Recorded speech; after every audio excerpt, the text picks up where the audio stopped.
I believe that God allows us to just walk out by faith, not knowing how the mission will be accomplished, but just step out.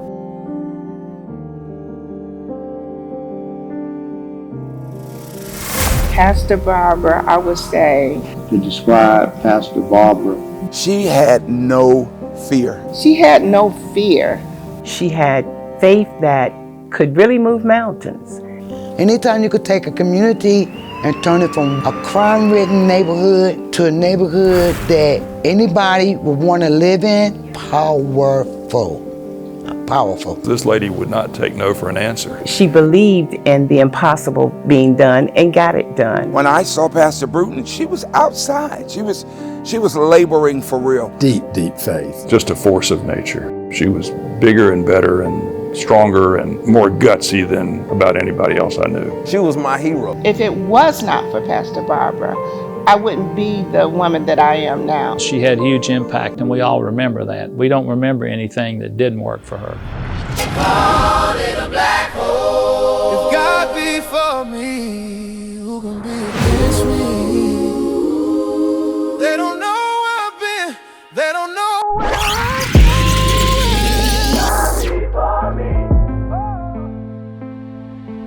Bruton grew up in what was known as the Fairview Homes Devil Oaks community. It struggled with violence, something that hit her family personally when her husband was murdered on the way home from work. My husband had been gunned down and was laying behind the wall.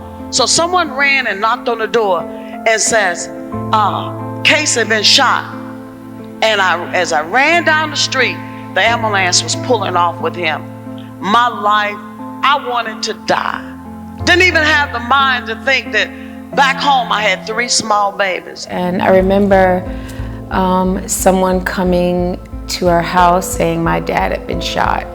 I remember days that she didn't get out of bed, and the day of my dad's funeral, I just remember my mom almost nearly being carried. For so many weeks after my dad's loss and months, my mom was just in dire grief, and she made the decision that that community had caused her so much pain that she could no longer live in it. My husband was gunned down and I was left with 3 small children. Never ever wanted to see this neighborhood ever anymore in life. And she decided to leave. My mom's decision to leave was fight or flight, because it was not a battle at that time as a young mother that she was equipped to deal with. And at that time, she was not a minister, she was a working mom. She was defeated and like there wasn't an opportunity or a chance in the community anymore, and just such a great loss of a husband. There was never really any discussion about going back and trying to salvage a community that she had suffered so much loss in. After that, she moved her family out of the area until God spoke to her and told her, go back, and you help the neighborhood. Didn't have no idea, didn't even think that far. But God had a plan for my life. I could move out of the neighborhood and start my life all over again. But I left behind people that I would eat. I would think about the children. She started to see the headlines, the black hole. Kids were dying at a young age, under 10 in some cases. God brought her back. She began to see what had happened. She felt like they need some help. These people have got to have some help. I think the burden became clear to her that it wasn't enough for her to save her family. She had to go back and make sure that no other kids had to suffer the loss that she suffered. There was a time when the Double Oaks community in North Charlotte was synonymous with crime. The police was scared to come through here. You better been able to get that person to the ambulance, because the ambulance was not coming through here.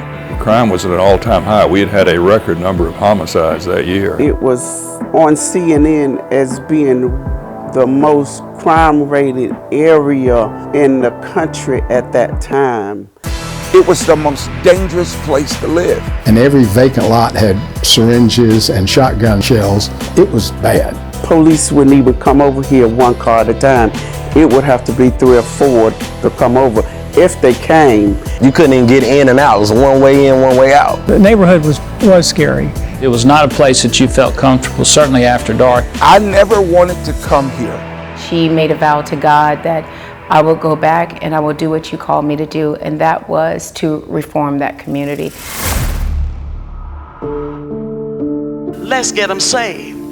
It will keep them from robbing and killing and destroying. She was going in and out of homes, having prayer service with people.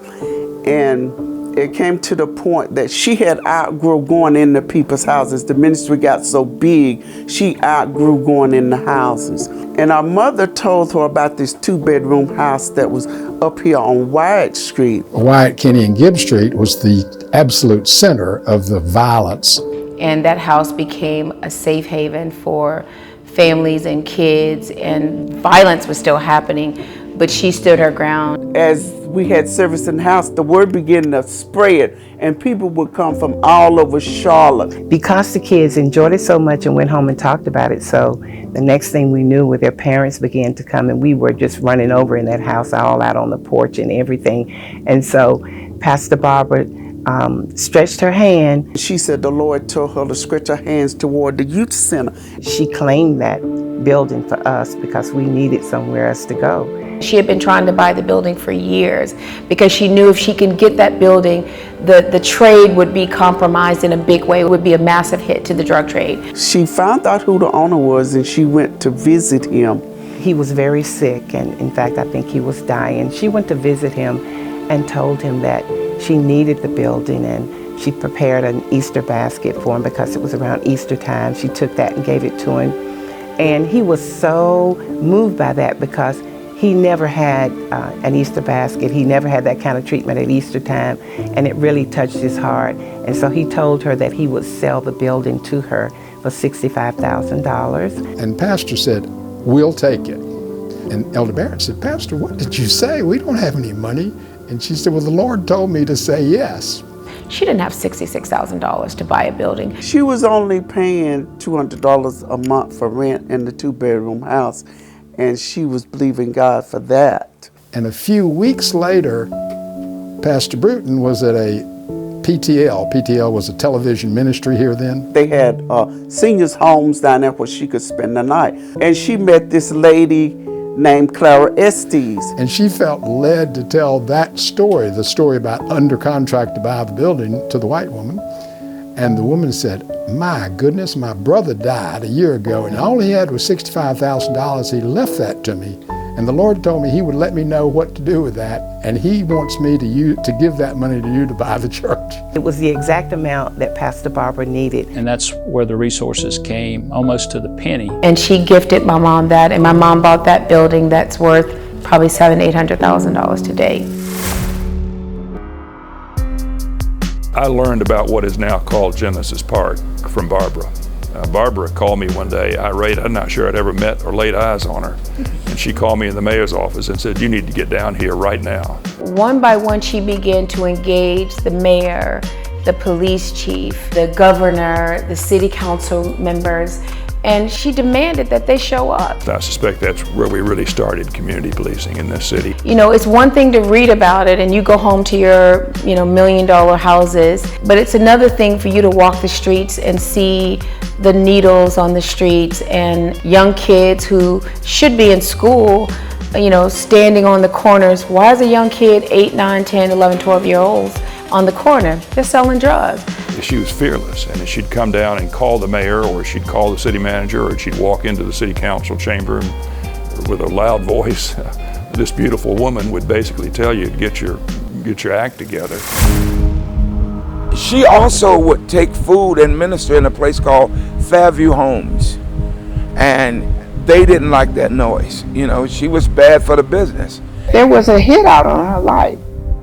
My mom had to have security. She knew that community policing had to be implemented. And what did that mean? Police had to set up shop in the neighborhoods so they were visible. There was still a period where they would slip in there and they're like, "Oh, dang, they got cops in here now. So this block is hot. We can't deal here." So you gradually begin to see the drug dealers move out. What happened is there was one of them who was paid $1,500 to kill her. They put a hit on her life, and he would stand across the street at one of the stores and watch her as she would go in and out of the building and try to figure out a time that he could kill her.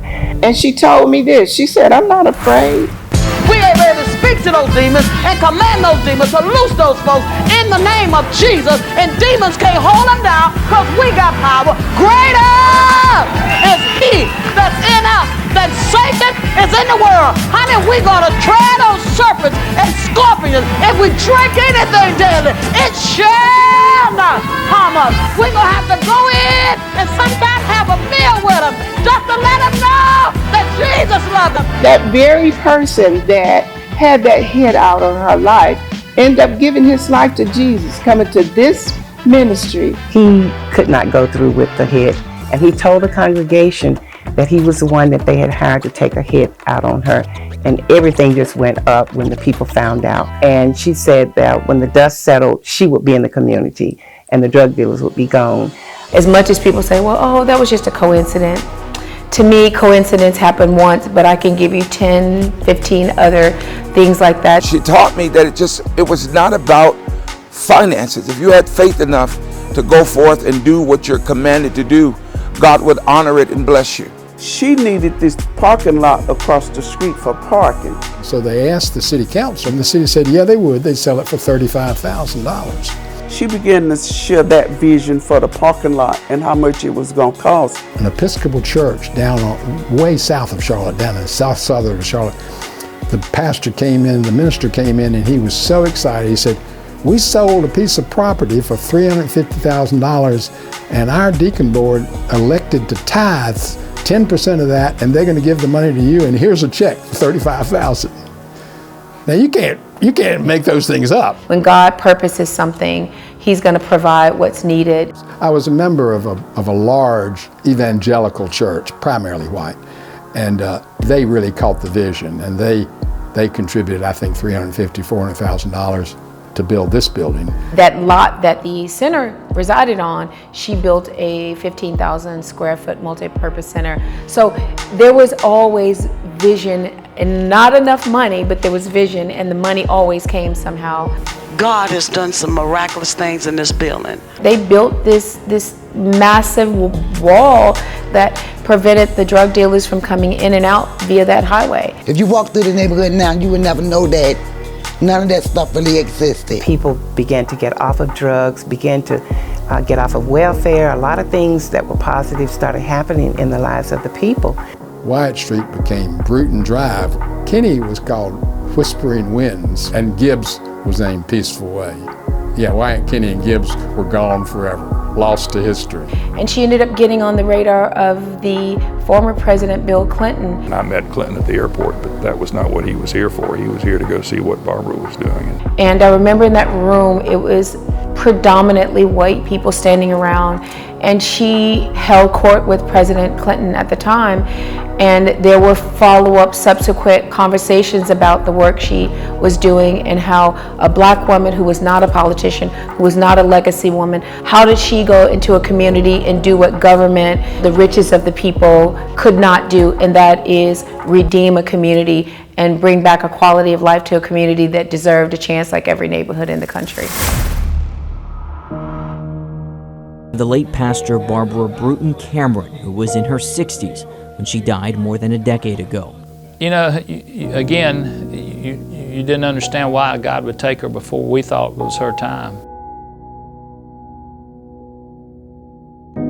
To remember her and her joy for what she did will always be my inspiration. That was one of the most devastating times of my life. I think that was the darkest part of my life, because that was my girl. That was my baby, though. But that was one of the worst times of my life to lose such a valuable person. I just want to say thank you that God chose you to be my mom. You will forever be my hero. I wish I had more time, but I know that reunion is going to be something pretty epic. Bruton's name is also now a street, a reminder for the new residents who live in this old neighborhood. It's so important that they know that they come from a neighborhood that was transitioned by one woman that was so powerful. A power still felt every day on these streets. She's being celebrated still. I think 3 years ago, they erected a mural of her image curated by a black woman. So it's an 80-foot mural on that sound barrier that she was responsible for getting there. And what more than a person like Pastor Bruton to honor? That to me is her always overlooking that community. So when I saw it the first time, I was so emotional because it's like, Mom, you're still here. If I perish, let me perish. I'm going to see the King. The lives and the people that Pastor Barbara touched now is being touched even greater and extending further because of her daughter. Everybody wonders, why does Catherine still think about Charlotte? Why does Catherine still invest in Charlotte? And I say the same thing. She doesn't have a choice. She grew up seeing this strength. She grew up being a part of this strength. So it's a part of her makeup. In 2013, she was named Billboard's Woman of the Year. She most recently established the Barbara Bruton Hope for Harvest Youth Center, which aims to empower the youth. So, Catherine, we applaud you for your impact on the culture. I want to be a part of really changing the narrative and living it, not just talking about it. Now, a decade later, Hope for Harvest stands in tribute to the legacy of Barbara Bruton Cameron. We broke ground on what now in this building is called the Barbara Bruton Cameron Youth Center. So it became clear to me that if we could provide opportunities for kids who have been displaced, we could potentially change the paradigm of families. The call started with Pastor Bruton.